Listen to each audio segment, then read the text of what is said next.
B2B versus B2C. Well, that's the way you do business. Do you conduct business to business, B2B, or do you conduct business to customer, B2C? Business to business is essentially me selling to a company, right? So I go to Zendesk, I go to Klaviyo, and I'm like, you guys need a video, we're gonna do a video. No questions asked. Klaviyo, we're doing a video. They're like, okay, fine.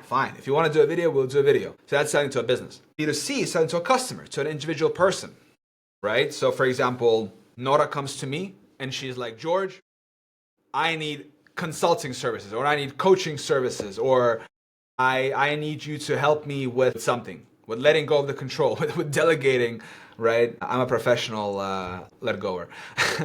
No, but seriously, like, so you're selling to an individual person. There are pros and cons to both. Life is not black and white. There are trade-offs to both. You can charge more selling to a business. Obviously, they have more money.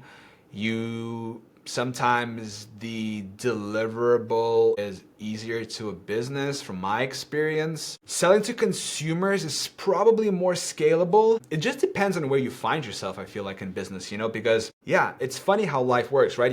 Sometimes you just like end up in some place, you know, you end up selling to businesses, or you end up selling to customers. So it's really where you find yourself. Now I have two divisions. For example, I have the B2B division, where I sell to these companies, these video services essentially.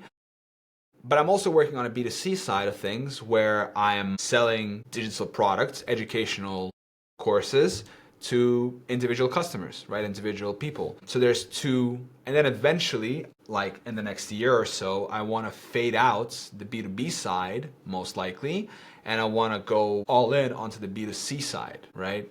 So scale that thing, because I want to scale that personal branding and everything. So yeah, that's the difference. How do you find customers? To find customers, you got to go out and find them. I mean, you can use networks, right? You can use freelance platforms, right? For example, I found my editor Sabir, one of my editors, through Fiverr. So if you are like a freelancer who wants to find clients, the easiest thing is just to sign up to a freelance platform like Upwork or Fiverr, and then make a profile, make your service, right? Whenever someone posts a job, you apply to the job, you kind of give your CV, you say why you're the best person for the job.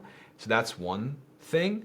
If you're more in a position where I am, where also do it through platforms, I apply to affiliate programs, right? I partner up with these companies, and then we reach out to them actively with ideas, proposing for content, right? Because every single company is looking to create video content, right? A lot of them, they don't have like content teams in-house.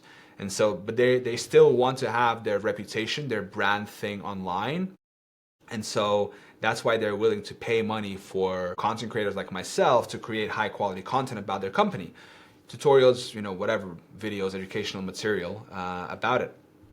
So that's one way.